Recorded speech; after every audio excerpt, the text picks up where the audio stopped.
Capitalism sounds like a horrible system, but it produces the greatest levels of wealth and prosperity known to human civilization. Socialism sounds like a wonderful system until you try it and see what it produces. The traditional schooling system prepares people for a world that no longer exists. Being highly compliant, a good little worker within a factory or an office, that world has gone away. We now reward disruptors, we reward innovators, we reward people who don't ask for permission, they just get out there and kick the door off the hinges. There are no low energy developed economies, none. There are zero examples of economies that run on low energy or expensive energy that have become successful economies. Every developing economy has access to cheap energy. It's the bedrock of a developing fast growth economy. Every single person that I know who uses AI personally in their own life to enhance their own personal agency ends up doing extraordinary things. They earn more money, they have more fun, they have more freedom, they have more fulfillment in their lives. At the time where cheap electricity was the most important commodity to build industry, the best placed economies in the world that would have led the AI revolution and had everything going for them shoot themselves in the foot with expensive energy.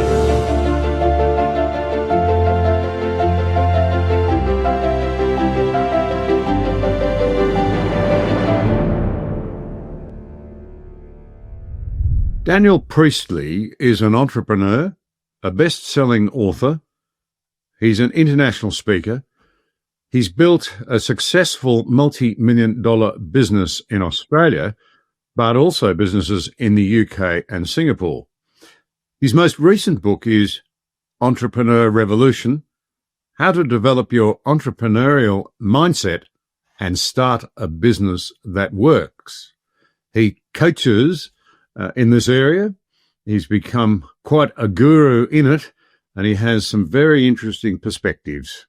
Daniel, thanks so much for joining us. It's terrific to be able to talk to an Australian who's making a really interesting mark and I think a very positive contribution.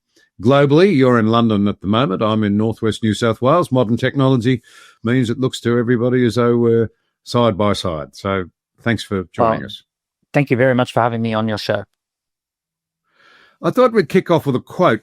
You recently said in your most recent book, which we've just talked about briefly in the introduction, an entrepreneur is simply someone who spots an opportunity and acts to make it a commercial success. Well, we'd all like to be an entrepreneur. We admire mostly people who are, but it's not quite that simple, is it? You've got to be somebody who can spot the opportunity and then do something with it. Well, the good news is there's more opportunities than ever before. We live in a time where every industry is going to be reorganized around things like AI. Technology is creating huge disruption. The world is going through a massive reshape. When you think about what entrepreneurs are doing, they're spotting problems and they're seeing the opportunity in every problem. I learned this lesson when I was 10 years old. I basically, we had a little house fire. Mum was cooking chips in the kitchen in Redcliffe. And a fire leapt up onto the curtains. Everything was damaged, and they were going to throw everything in the tip. And what I did is I said, "Oh, what if we clean this and sell it?" And I basically cleaned it all up and put on a garage sale. And I realized I didn't have much stuff in my garage sale. She hadn't burnt enough things in the fire. And what I did is I went around to all the neighbors to see if they had stuff that they wanted to throw away and whether I could sell that on their behalf as well. And I got tons of stuff. And I had this really successful garage sale, and I bought myself a bike, and I bought myself a Sega Master System. And the lesson that I learned from that experience was that in every problem, there's an opportunity. When something goes wrong, actually it creates an opportunity. And I really do feel that that's the essence of entrepreneurship. It's the essence of looking out at the world and saying, where's the opportunity in this? And there's a particular type of opportunity, which is an opportunity that someone's willing to pay for. People will exchange money for. And those are the best, most scalable ways to solve the world's problems. Is there a particular personality type that's more adept at being an entrepreneur than another? Is there a skill set that you can identify, or can anyone try and be an entrepreneur? The term entrepreneur is a very broad brush. I grew up around a good friend of mine, his parents on the Sunshine Coast. When I was going through high school, I watched them start out with a pest control truck on the Sunshine Coast, and by the end of high school, they had 30 trucks on the road, and they were very normal, simple people, ex-military. They're everyday average Australians, and they built a multi-million-dollar pest control business. And all they'd done is they'd basically offered a good service. They solved problems for people, and they reinvested, and they worked hard, and they worked really hard. But they basically focused on customer service and doing a great job by people and getting referrals. And they built a multi-million-dollar business. They ended up with a beautiful big home on the beach, and they sold that company, and it was very successful. I watched that, and I was inspired by that when I was going through high school. And those people are entrepreneurs. And also, you've got three friends who started Canva, a technology business, and now employs 5,000 people and is worth multi-billions, and have become some of the richest people in Australia, if not the world. So the entrepreneur term is a very broad brush terminology. It really just comes down to a growth mindset. And you're not someone who's a victim to circumstance. You're a person who says, hey, where's the learning in this? Where's the opportunity in this? What can I do about this? Where's my personal agency in this? You see a problem. You think, I wonder how I could solve that problem. I wonder who would pay for that problem. And I wonder if I could sustain my passion for solving that problem, right? So it's those three ingredients. It's seeing a problem, having passion for solving it, or finding the passion for solving it, and getting someone to pay for it. Those are the only three things. You don't have to have above average intelligence. You don't have to have an extroverted or introverted personality. I could show you examples of entrepreneurs who are wildly successful, who have all sorts of personality types. They have a wide range of intelligence.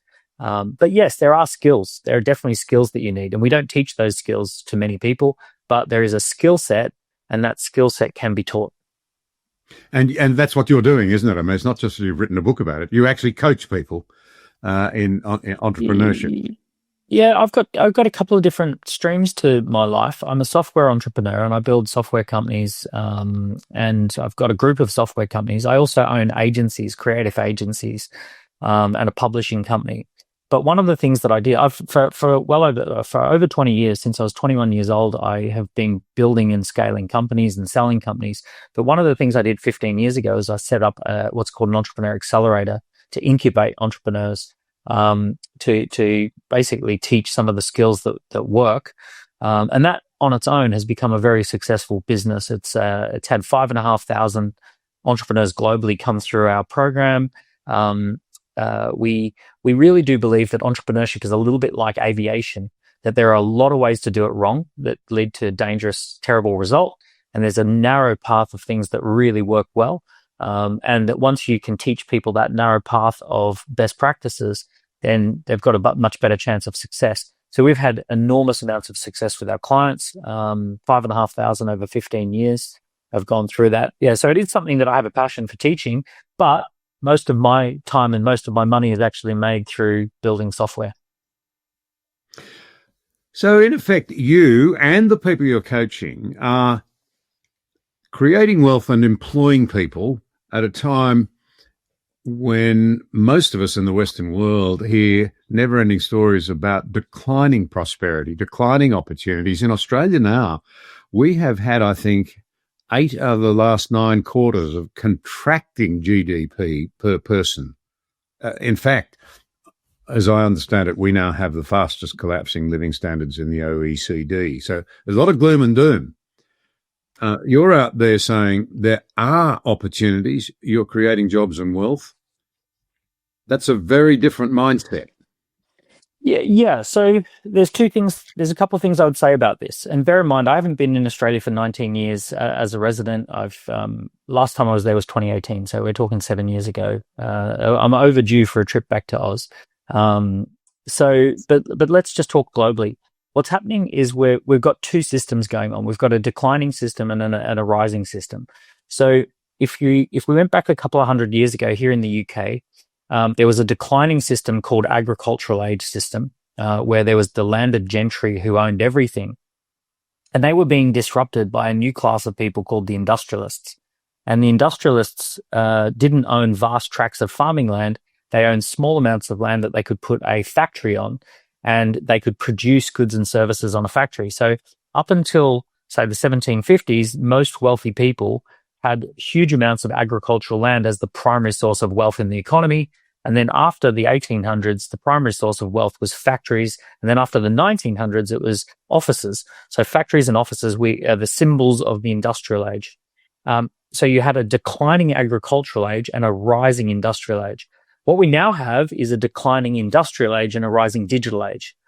So the digital age has new rules of the economy. It's decentralized. It doesn't require the same sort of adherence and permission. Industrial age rewarded compliance and being a good worker. The digital age rewards being a disruptor, something non-compliant, right? So what we're actually seeing is that we're seeing that some people work in close proximity to industries that are very fast growth, expanding rapidly. And those people earn amazing money. They're working in a very different way, in a very decentralized way that breaks all the rules that we were taught at school. Their life is getting better and better year after year. Someone like myself, my life looks like magic to most people in the sense that on any given time, I can be writing a book, running events around the world, scaling a software business, hiring people, running 7 different companies in different industries, hiring amazing people who I've never actually met, who I've never set foot in the same room as, and we work together every single day. I can have a team of developers in Europe and a team of customer service agents in the Philippines, and some amazing, talented tech IT people in the southern India, and an incredible person who works for us in Nigeria. And we can all work digitally, remotely. We can collaborate, and we can build a lot of wealth, and everyone's earning money and everyone's having a great time. So that breaks all the kind of traditional rules of how work is meant to be. I break the rules. I'm not qualified in anything. I don't hold any university degrees. I have a driver's license is my highest qualification of anything. I went to Maroochydore High School, which was considered to be a pretty rough school at the time. Nothing. I'm of average intelligence, but I just have a different mindset about the opportunity at the time. The only thing that makes me special is that I recognized that the world had changed significantly in what it rewards. And I just decided to stand close to the rising opportunities. But yeah, we have 2 systems: declining industrial, rising digital. That's a big part of what's going on globally. That's happening all over the world. Australia is a bit of a special case in that 1 in 40 people who live in Australia right now are new arrivals. So in the last 2 years, we've invited 2.5% of the Australian population to come from somewhere else and to arrive into Australia, which could be a good thing, could be a not a great thing, but it definitely impacts the statistics. If you just look mathematically, if you bring people to a country who are starting from economic zero and they're starting from scratch, that's going to create a picture of wealth inequality. That's going to create a picture of collapsing living standards, because it's very hard to build 1 in 40 new homes on every street. It's very hard to put up 1 in 40 new workplaces. So, the idea that you can just introduce 2.5% of a population, the population that took 200 years to build, that you can add to that population 1 in 40 people from a completely different level of wealth and culture, and have that just not impact the statistics is unrealistic. I think you're absolutely right. In fact, in very rough terms, 15% of America's citizens are foreign born. It's about the same in Britain. It's 31% in Australia. And another 20% had one or at least one parent who was born overseas.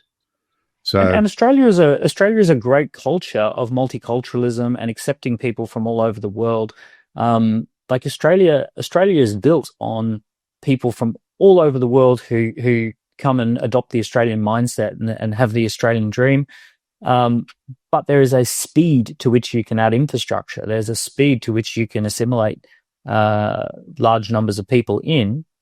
And you can also say, hey, it's all part of a plan, right? We've got a plan, but you can't then complain about collapsing standards, because if 3 millionaires are sitting at a table and then 3 students from university who are broke sit down at the table, you just halved the average wealth at the table, and you created massive wealth inequality at that table because you invited 3 people to the table. Now, well, is it a bad thing? Yes or no? But what you've done is you've introduced an element that changes the nature of the statistics that you're measuring. I met an Australian about your age, I'd say, with an entrepreneurial bent, and he was actually working in the area of helping immigrants to Australia assimilate into Australian economy, and he wanted to enter the Australian community. And this was a very interesting observation. He said, he quoted an example of a man who had come here with his family looking for a better way of life, believing that Australia's value set, if you like, was behind its success. And he said, I want my children to be Australian, but they come back from school convinced that Australia is not a good place, that it has a dark past, it's illegitimate, and we ought not to think very highly of ourselves. I'm not sure that that sort of attitude is helping us assimilate these large numbers either, since you touched on it. It worries me. Well, there's some research into this. If you worked in a workplace and the workplace boss made you feel a sense of shame and guilt and illegitimacy, that your position within the company was threatened, that your position within the company was illegitimate, that you are not really truly a valued member of the workplace. We actually have a lot of data and research that says that hugely damages a culture, and it hugely damages productivity. So this has been well studied. Shame and guilt are antithetical to productivity. So if you raise children in an environment, if they go to school and they're made to feel shameful and guilty about their past, that they're made to feel illegitimate about their place in society, then what you're going to get is a lot of toxic repercussions. It's actually a form of bullying. It's a very pernicious, destructive thing to do to a young person. And it should be called out as bullying. It is bullying. If you were to experience that in the workplace, you would say you were in a toxic workplace, that you were, your boss was a bully. Yeah, there's a couple of thoughts I wouldn't mind pursuing. One is that we know, rightly or wrongly, that many young Australians attribute their inability to buy a house to those large immigration numbers, and they would tie into that the delay in them joining the Australian dream and starting a family. We know people have less children by choice now, but we also know very many young people would like to have children earlier, and a lot would like to have more than they are having, but they feel constrained, and they're blaming immigration. The lack of integrity and openness and transparency in the public debate, I think, is quite damaging, because I think it's breaking trust amongst young people. The government is always subject to, and obviously a lot more about this than I do, but the government is always subject to something called the law of unintended consequences. The law of unintended consequences is this idea that when you deal with complex systems, changing one thing can have all sorts of repercussions. It is actually often the case that the very thing that you're trying to improve can be damaged by the thing that you're improving it with. The medicine can do more damage than the disease, right? So governments often, and this is the nature of complex systems, that you pull on one lever and 27 things go wrong as a result of that, right? So it's very, very difficult with complex systems to get a predictable outcome.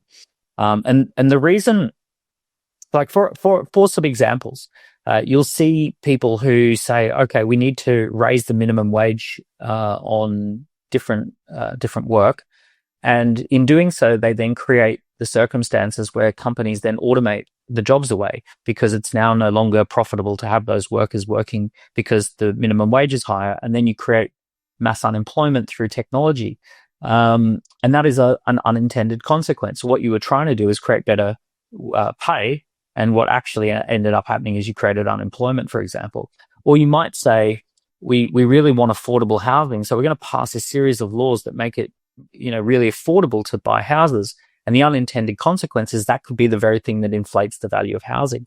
Or you might say, hey, we want people to if you are wealthy, we want you to be able to invest into property construction, and we'll create a law around being able to claim tax deductions from your property purchases and from your investment property, and you can reduce your tax by buying property, and then you end up with the wealthiest Australians owning all the properties. So there's this law of unintended consequences, and we've got to acknowledge that 9 times out of 10, letting markets function is far more efficient, and the corrective measure of high prices is high prices. High prices attracts competition and brings down prices. The corrective measure of low prices is low prices, that people swoop in and buy stuff and it rises the prices. So markets are incredibly efficient. They function on millions or billions of data points, as opposed to controlled economies or planned economies where governments try and get involved in stuff with limited amounts of data and not real-time data, lagging data. And markets always outperform planned economies for that reason. Amen. Now, you talk about the dying economy, and I get that. You talk about the emerging economy, and you're excited about it, and you've good reason for being so. I see what you're driving at. Who's going to win?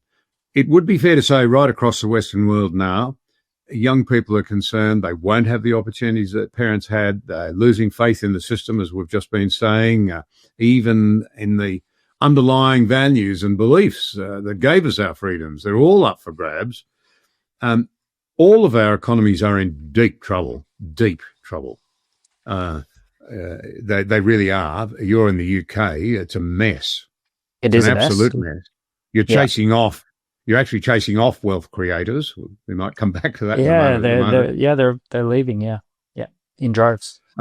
So who's going to win? Because if we can manage the transition, you're really painting an optimistic and a rosy picture.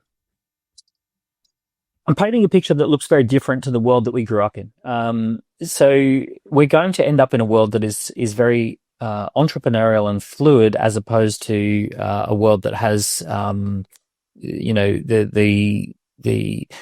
So for example, we invented in the industrial age, we really doubled down on something called the nation state, and we created closed border systems that were national identities and those sorts of things.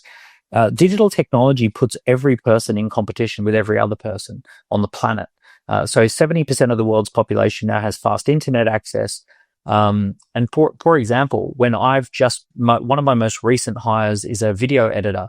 And we've hired someone from Nepal who did phenomenally, amazing work, right? So they're this person, Nepalese person, who is an extraordinary video editor. The quality of his work was just off the scale. And, that was unheard of not long ago. The idea that a video editor could be in Nepal working side by side with a team of people in the UK. So that is what's happening in the world at the moment. So if you imagine like a bathtub, and we actually petition 4 petitions in the bathtub, and we say, okay, this end of the bathtub, we fill it right up, and then in the middle, we're going to fill it to the middle, and then right down the bottom, we're just going to put a trickle. As soon as you remove those petitions, the whole thing's going to equalize, and it's going to become one bathtub. And what's happened is that Australians have grown up in a bubble for the last couple of 100 years, where they're inside a protected economy, where inside that economy, you have enormous amounts of wealth, privilege, education. You have enormous amounts of security relative to the rest of the world and how the rest of the world lives.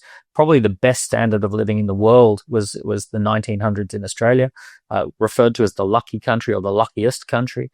Vast amounts of geographical wealth, tiny population, everything going for it. However, as we fast forward to today, Australians are actually in competition with the rest of the world for many of the jobs that we do, for many of the growth jobs.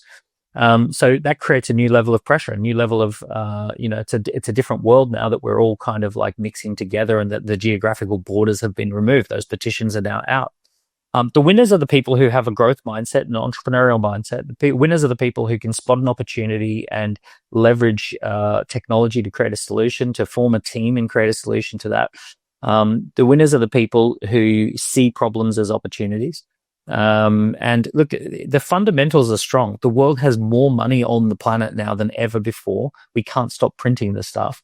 There is just enormous amounts of money. We have more capital available to invest. We have more investment companies on the planet than ever before. We have more angel investors on the planet than ever before.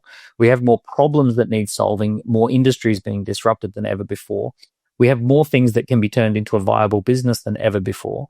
So this is either going to be the greatest time in history where you say, this is awesome. I love this. I want to be part of an entrepreneurial team, solving a big problem, scale something out to the world.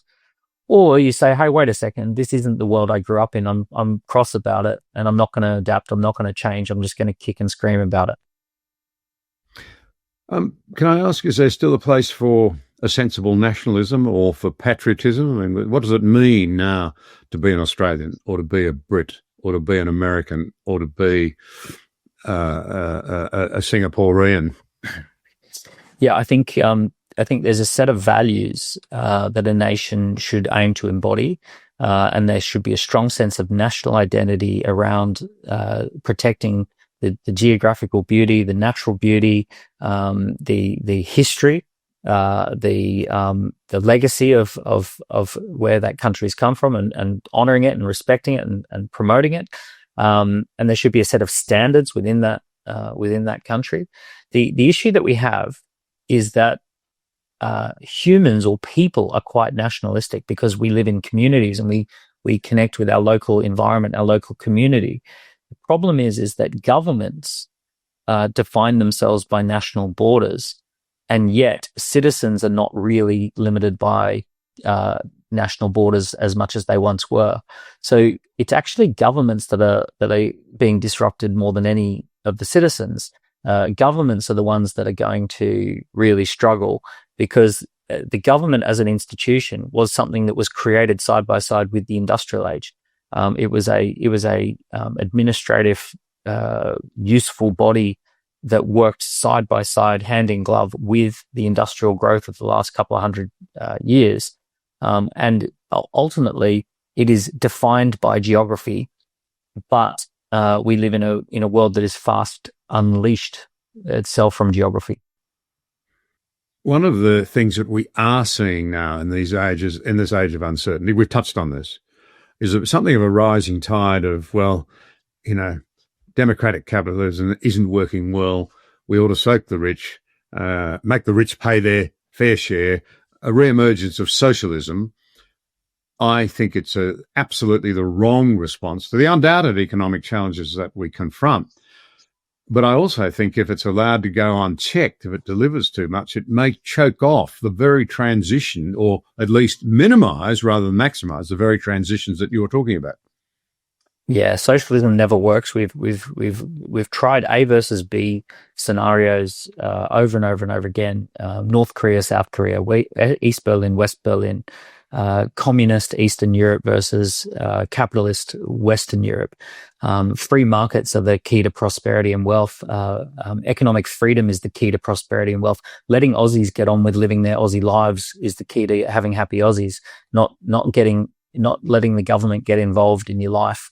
Not having a nanny state. Not having a state that aims to create some sort of forced equality. People make different choices, and different choices lead to different outcomes. If you force equality, you just basically enforce conformity, and you end up with a horrific society where there's no creativity or innovation. All the creators and innovators get up and leave when they can, or they don't create, they don't innovate. There's no incentives to do so. We know this, and capitalism sounds like a horrible system, but it produces the greatest levels of wealth and prosperity known to human civilization. Socialism sounds like a wonderful system until you try it and see what it produces.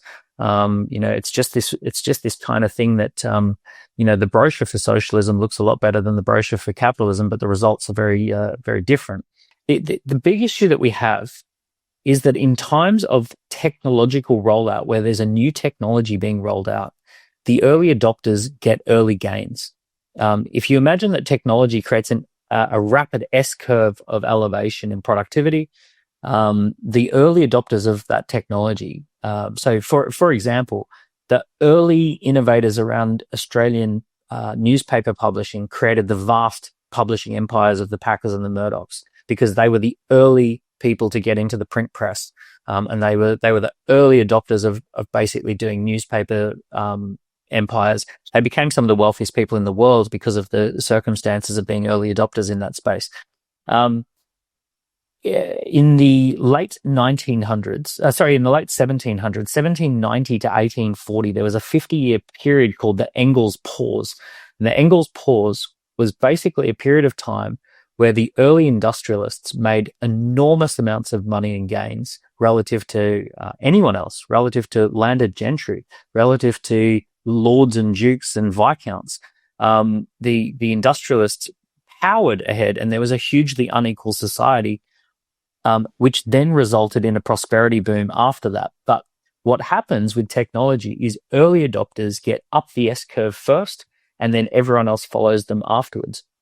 It would be like if everybody was running in a marathon race and we gave a few people a bicycle. We would see them power out ahead, and they would have incredibly fast marathon times that are inconceivable to any runner. Anyone who's running would say it's impossible that someone gets those kind of gains. But they're leveraging a new piece of technology, the bicycle. Eventually, everyone else gets a bicycle and those times equalize, but the early adopters pull out ahead. So what's happening is we in the last 25 years, we've introduced this godlike power of digital technology, cloud computing, mobile technology, media, unfettered media access to the world, the ability to create these new decentralized business models, and now AI. And what you will get as predictable as gravity is early adopters will earn an enormous amount of money relative to everybody else. They will create a pathway forward. They will innovate new business models. They will be well rewarded for that, and then that will there will be an unequal society at first, and then you end up with what happened after the Engels Pause is that society became more affluent.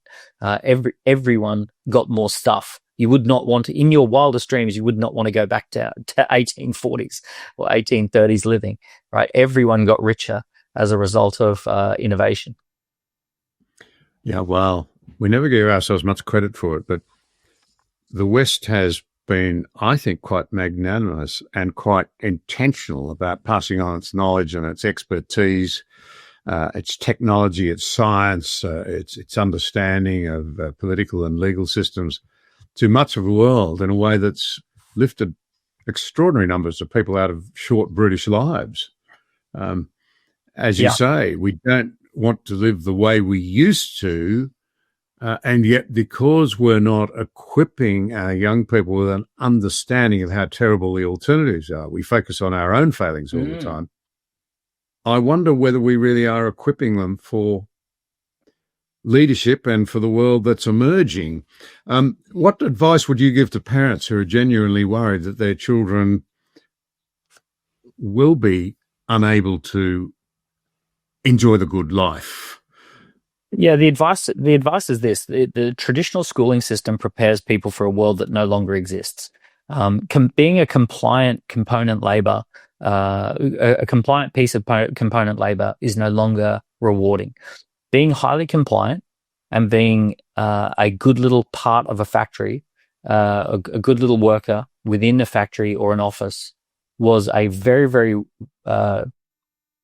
stable, secure pathway to having an Australian dream, getting a car, getting a house, affording a retirement. All of that just required your compliance and your ability to fit in with a larger system where you were component labor. You were a easily replaceable part within the system. That world has gone away. We now reward disruptors. We reward innovators. We reward people who don't ask for permission. They just get out there and kick the door off the hinges. We reward people who have multiple things on the go. We reward people who change careers regularly. We reward people who spot opportunities and solve problems fast, and then move on. So the world is changing. So the old world was 15 years of education, and then education finishes, 20 years of being a technician, and then you become a manager, 10 years of being a manager, and then you become a company leader, 4 or 5 years of becoming a company leader or board member, and then you become a retiree, and then 15, 20 years of retirement, and then you pass on, right? So it was a very linear world where you went through a long arc that was very predictable.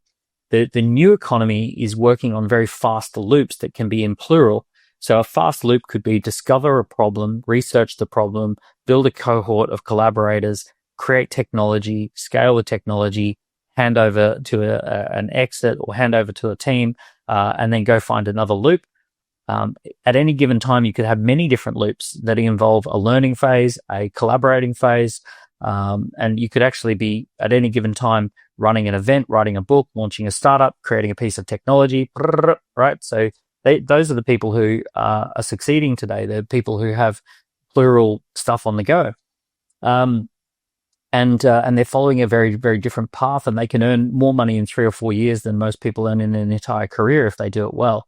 So there is this completely other way of doing things that if you can expose your kids to a different way of creating economic value rapidly, prototyping, learning, expressing, you have kids who actually can earn more in their 20s than most people earn by the time they're 65. That's the world that is the world we live in. I know it sounds pretty radical to say that, but the school system teaches us the wrong things for the time that we're in. So, for example, schools teaches us that we should take every test alone, that we should sit by ourselves and take the test. In real life, no test is ever taken alone. If you've got a financial problem, you go to your CFO. If you've got a tech problem, you go talk to your tech people. You pull together 3, 4, 5 people in a room and you solve every problem as a collaborative team. We're not meant to be individualistic. We're team. We're our humans, our superpower is teams. School also teaches you to be compliant, but it's actually disruptors and attention seekers who are being most rewarded at the moment. They take kids who know how to capture the attention of a classroom and redirect the attention of a classroom, and they punish you for that, whereas the life today rewards you for being able to capture people's attention and redirect people's attention. School says that you have to learn at a very slow pace and that you have to learn at the same speed as everyone else your same age who was born in the same year as you, whereas life says whoever figures out the problem first and fastest gets to earn as much money as they want, and it doesn't matter how old you are or how young you are. So we actually teach kids a set of rules that no longer are relevant for the world that we're in. One thing that's interesting to me is that you're not engaging in the chronological snobbery that is such a feature of modern progressivism. You're actually saying that history can tell us a lot about how societies and economies change at the same time as it warns about the mistakes of heavy-handed, ill-advised, history-dumbed politics. You're actually saying that we are connected with the past, even though there's rapid change happening. And if you want to manage the future properly, it helps if you're steeped in an understanding of the past. This is a really important point. Yeah. And also not just the recent past. You have to look deeper. For hundreds and hundreds and hundreds of years prior to the industrial age, most families ran family businesses.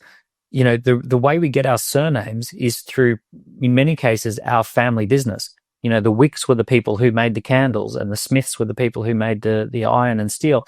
So it was essentially, we were very linked to having family businesses. We were linked to apprenticeships, and most people had their own small business that got paid for completing tasks. So the Industrial Revolution system was based upon the technology of the day. And that technology has been disrupted by digital. So we have to look at, well, how has society functioned in times where there's very decentralized economies, and what are some other ways that society has functioned? What can we learn from past societies that has actually produced affluence and prosperity? And how do we take the best bits? And what are some of the warnings from the past? One of the warnings from the past, going right back to Robin Hood, is the bad guy in Robin Hood is a exuberant tax collector, right? We forget that they're not stealing from the rich and giving to the poor. They're stealing from the tax collector and giving to the poor, right? Robin Hood was anti-tax collector. And what was going on at the time is we had an exuberant government, which was the king, who was fighting foreign wars and was ignoring local businesses and basically saying, I want to overtax the population so that I can get involved in all these government projects that I've got in mind. And that's the story of Robin Hood, so we can they encode this thing into a lot of stories as warnings. All right. Well, if we ground ourselves in the past, do you think we might be better equipped to cope with the really big one that's coming at us that everybody's worried about, AI? What do we tell our young people about AI and how to use it to advantage, not to be not to surrender to the fears that are understandable, but won't help us deal with the opportunities? Yeah. So AI has two superpowers, and John, and you will have seen this. One superpower is the power to distract and entertain, and to take people, overwhelm people's senses and take them down the path that the AI wants you to go down. So we have a technology called TikTok, where if you want to spend 10 minutes looking at the screen, you open up TikTok and then you spend 2 to 3 hours looking at the screen. TikTok has an awesome AI algorithm that figures you out really, really quickly and gets you to spend a lot more time on screen than you intended. And in the same way that the world's best chess master can never beat a chess AI, the world's most disciplined person can never beat an AI that is there to distract you. So AI can create awesome levels of entertainment, and it can take you on these journeys, and it can basically make you a complete couch potato. AI is really good at getting you to add things to your shopping trolley. AI is really good at getting you to listen to music that you didn't intend on listening to, or watch videos you didn't intend on watching. The second power of AI is the power of creativity. So AI has the power to turn you into a hyper creator, where with the power of AI, you could create a movie script, you could create a business, you could create a piece of technology that didn't exist. So you could hire someone rapidly. You could spin up a web page that allows you to collect data that's really relevant for your business. So you can become this super creator. I've got 3 little kids, and the speed at which we can, as a family, we can create software that's just for our family that we're going to use to manage our pocket money, or that we can create experiments and teach the kids stuff. And, so we use AI as a hyper creation vehicle. So what's going to happen is that we're going to see the bifurcation of society, where the hyper creators are doing incredible things and the hyper consumers turning themselves into couch potatoes. So one of the biggest things every parent needs to do is teach their children the difference between creating and consuming, and warn them of the danger of interacting with AI as a tool of consumption versus a tool of creation. Because AI is, I'm involved in this space. AI is unbelievable jaw-dropping leverage. The stuff that I get to see would make most people's heads spin. As to what's going on in the world, what's coming down the pipelines. We are going to live in a world where everything that we grew up with is going to be disrupted by this technology. It is a general purpose technology that we're unleashing that is unlike anything the world has seen before. I'm not necessarily saying it's good or bad. I don't necessarily know, but I do know that it's the most powerful thing I've ever come in contact with. Where do you see the dangers? One is obvious. If bad actors were to win the AI technology race, troops on the battlefield become quite irrelevant. That's one obvious danger. Another is the potential for deep dehumanizing of individuals. Another is that artificial intelligence may actually become not just super accumulated human intelligence, but actual intelligence. And you hear the sort of people worrying about a very destructive scenario where they take over. AI takes over. So it's understandable that people are worried. And then there's the whole scenario. Will it do away with my job? Yeah, and so there's this concept called a singularity, and a singularity is where things become impossible to predict. So a way of talking about a singularity would be a sentence like, "I can't see round the corner." Right. So after I go around that corner, I can see that I can't see round the corner while I'm walking towards it. I don't know what's around that corner. It's a fancy scientific term for not being able to see around a corner. So we're already at that point. We're already past the point of a singularity. We can't see around the corner. We could end up with a society where every shitty job, terrible job that you do not want to do is just done by technology. That we just don't have to do boring, repetitive stuff anymore. And that could unleash a society that is very human, entertaining, fun. We don't have, we could end up with a society where for a cheap subscription that costs similar to Netflix, you get all the most amazing Michelin star type food delivered to your house, that's been prepared and ready to go, and you get to create it with your family, and it's $10 a month, and you get amazing food. You could have a society where, no one has to do a boring, repetitive job ever again, and we can spend a lot of time running festivals and having, learning to DJ and having TED Talks, and doing podcasts together. And that's what we spend a lot of time doing. We could end up with a very destructive society. For example, my cat, that lives at our house, that is obviously the boss of the house. My cat lives an incredible existence. Of all cats in all of history, my cat is living pretty much the best a cat has ever lived. And the reason it lives that way is because of super intelligence. It organizes everything around it. It doesn't have to worry about terribly much because magically the food just arrives. Magically, the doors open and close, and magically, there's this incredible structure that it can live within that it couldn't build on its own, but it gets to benefit from. So my cat is living with a super intelligence that it just doesn't understand or need to understand, but it has a much better life as a result of, including going out and chasing bugs in the back garden. It does all sorts of fun cat things. But we could end up being house cats, living wonderful lives where super intelligence takes care of a lot of stuff.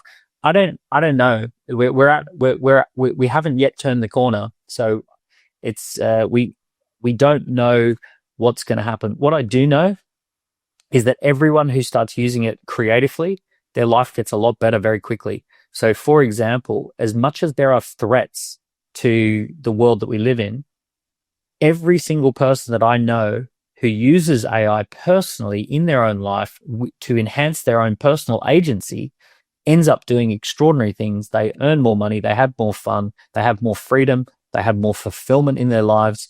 They are like at a level of personal leverage and personal agency. I've not seen one person whose life has gotten worse as a result of having AI around them.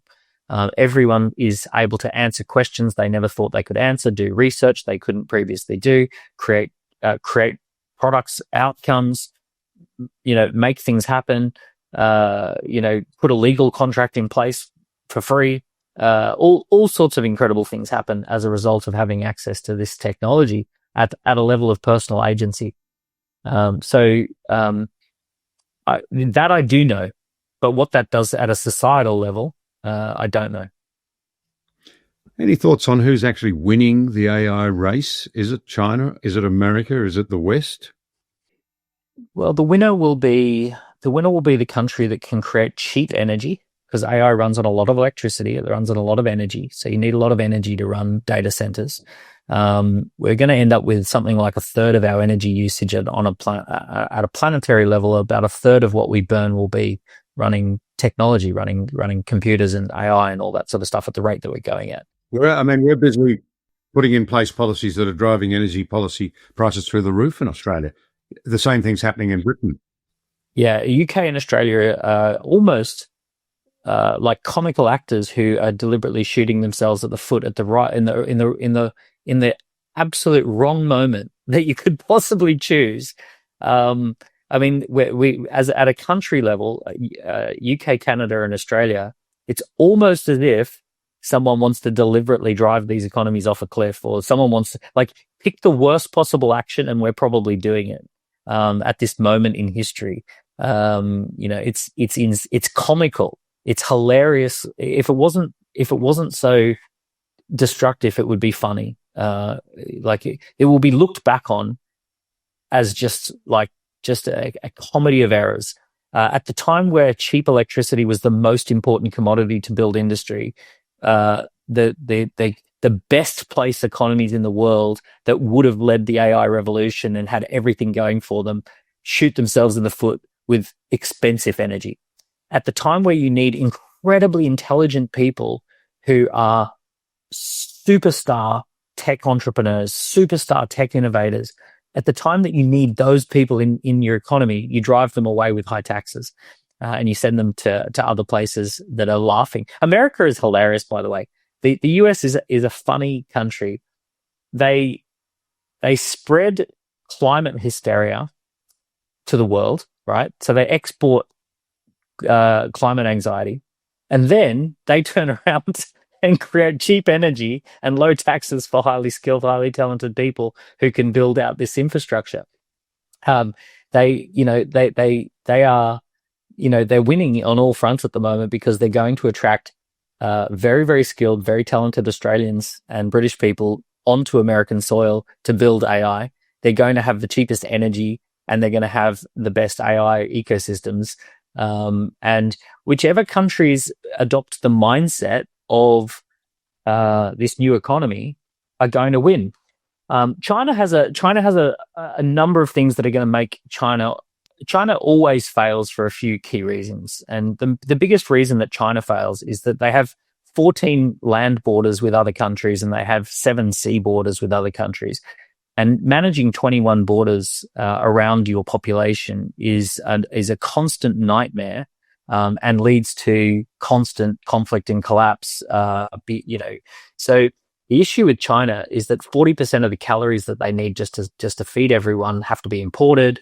30 or 40% of the electricity that has to run everything has to be imported. When you see those Chinese farmers on those like platforms of rice fields, that tells you that it's incredibly difficult to get calories out of their farming, right? They have to go to extraordinary lengths just to feed their populations. They have to go to extraordinary lengths just to keep the lights on. Australia is a natural, obviously it's an island, so it has this incredible geographical advantage that we can just get on with life and do things without having to worry about all these, geographical borders. And we also have enormous amounts of fossil fuels and resources, and we have clean technology to use it. We have sunshine and we have lithium and we have nuclear engineers who want to come and work and live in Australia. And we could be building next level technology to power data centers and we could literally be one of the best places in the world to build this infrastructure. We could attract the smartest, most talented people. We could have the lowest cost of energy and we could just dominate and win. But what have we done? Shot ourselves in the foot. Well, I think I'm right in saying that the polls indicate that a majority of Australians still believe that renewable energy is the cheapest form of energy. The reality is that the more renewable energy we put into the system in Australia, the higher the real cost of electricity and the faster it's risen. Yeah, as a younger Australian, who absolutely adores Australian nature and the lifestyle and the coastline and the forests and all that sort of stuff, I had this beautiful romantic idea of like wind and solar being the bedrock of running the economy. And wouldn't it be just amazing if everything was powered by the sun and the wind and it feels like a great step forward. When you start looking into this stuff and you realize that those solar panels, they are essentially ginormous iPhones and they have to be produced in China at extraordinary amounts of environmental cost. They don't last very long. They need enormous amounts of, they get dusty and sandy and then they don't work and they need cleaning with fresh water. They end up in landfill. And then you go and look at these wind things and the huge amounts of cement and iron and steel that have to anchor them in. and then the carbon fiber blades that end up in landfill, and the amount of energy required to create a carbon fiber blade, and the amount of grease and oil and lubricant that is required to keep them running and starting and doing their thing, that, you start to realize, okay, maybe they will improve, but they've had 20 to 30 years now to get to that point. And there's probably plenty of places. Look, there's probably a lot of use cases where you stick a solar panel on a roof in Queensland and it heats the home or cools the home or does something for the home. There's probably plenty of examples where those are really smart things to do. I live in England. We're not known for our sunshine here. It's very rare to have a sunny day. Solar panels are not going to be in the north of England. What we're doing here, I don't know if you know this, John, we are covering the most beautiful, like some of the best farmland in the world. Australians don't think of the UK as a beautiful country, but it is beautiful up north with the farmland up there. And, it is just the picture of farming beauty in the north of England. And we're covering these farms with solar panels. And the reason we're doing it is because it's really good business. It's really, really good to buy solar panels cheap from China and charge the government an enormous amount of money and then stick them on a big chunk of land and then pay an enormous amount of money to maintain them and then to get rid of them and store them and put them underground and all of that sort of stuff. It is a gravy train for those who are involved in that business. And we are destroying beautiful farmland just so that these people who have figured out a way of leeching off government can do it. And you're a heretic if you describe any of the downsides of this technology. And then you've got small modular reactors and nuclear reactors, which sounds terrible, but actually creates enormous amount of clean energy very quickly and powerfully. We've had nuclear technology in submarines for many, many years, and we can,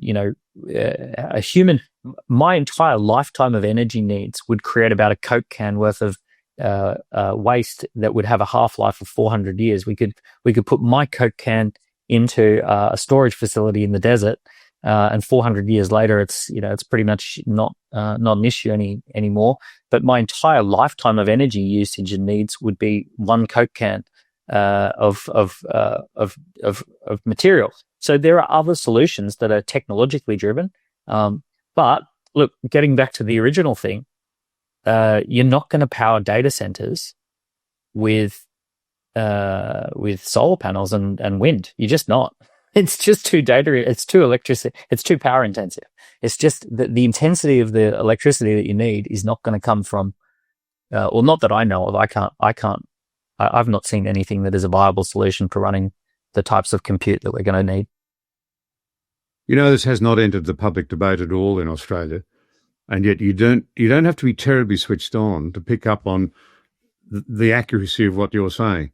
If young Australians understandably are worried about a declining economy, less opportunity, and they're also wanting to be good environmentalists, there's a thumping great big elephant in the room called you will not break the cost of living crisis. You will not have opportunity. You won't be part of a modern economy unless you recognise the need for vastly more and cheaper electricity. The very, very opposite of the policy choices we are now making in a way that absolutely bewilders me, frankly.